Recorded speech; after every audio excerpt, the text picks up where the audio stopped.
40 to 70% of parents of a child with autism still report that they believe vaccines cause their child's autism. Okay? 40 to 7%. That's after how much billions of dollars to try to tell them and gaslight them and convince them that it's not that vaccines don't cause autism. Apparently, no matter how much you beat these families, they're just not going to change their lived experience. And what vaccines do they point to? They point to the vaccines given in the first 6 months of life. When you ask them, what vaccines do you think cause your child's autism? They'll say the vaccines given in the first 6 months of life. And then they'll also point to MMR vaccine, which is given no earlier than 1 year of age. Okay? And so on behalf of ICANN, which is the Informed Consent Action, a nonprofit that our law firm represents, we sent a Freedom of Information Act request, FOIA request, to the CDC. And we said, hey, your website says vaccines do not cause autism. Great. Please give us the studies that show that Hep B vaccine given 3 times in the first 6 months of life do not cause autism. Please give us the studies that show that DTaP vaccine given 3 times in the first 6 months of life do not cause autism. Same thing for IPV vaccine, for PCV vaccine, and for HIV vaccine. Okay? Each one of those vaccines is given 3 times each in the first 6 months of life. 15 injections. Okay? Okay. You say vaccines don't cause autism. These parents are saying these vaccines cause their child's autism. Provide us the studies. They never gave us the studies. I sued them in federal court. I didn't go to Texas. I sued them in Southern District of New York. Okay? Not the friendliest territory to bring that kind of lawsuit. Okay? Days before the hearing, I get a list of 20 studies finally, also from the DOJ, because they represent the CDC. Okay? Maybe they think I don't read. So I looked at the 20 studies. I've read them. 19 of them have nothing to do with the vaccines given in the first 6 months of life.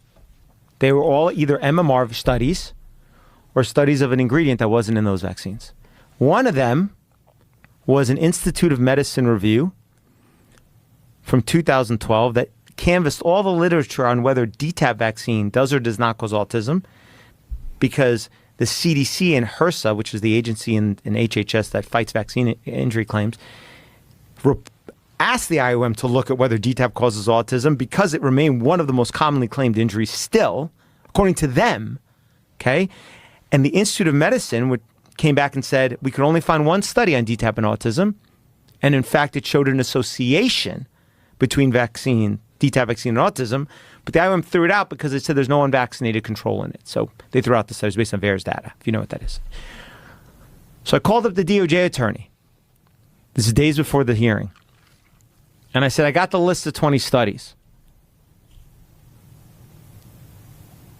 I said, are you sure that your client, the CDC, wants to settle this case basically on the basis that these are the studies they rely upon to claim that vaccines don't cause autism? The vaccines in the first 6 months of life do not cause autism, because that's what the lawsuit was about, that FOIA request. He called me back and he said, yeah, they want to settle it. I said, all right. I gave him another chance. Those 20 studies were put into a settlement agreement between the CDC and ICANN, my client. The DOJ signed it on behalf of the CDC. I signed it on behalf of my client. And the federal judge in the Southern District of New York entered it as an order of the court in 2019, I believe it was. And there it was. I mean, I had done years and years of work fighting with them to try and figure out, show me the vaccines don't cause autism. This was the crescendo. This was the end. I mean, when their back was to the wall, they had nothing. There are no studies.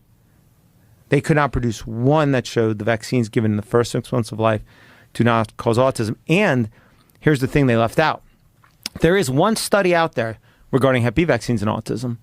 It's from Gallagher and Goodman out of the University of Stony Brook in the peer-reviewed literature, and it showed that kids that got Hep B vaccine versus those that did in the first month of life had 3 times the rate of autism, statistically significant.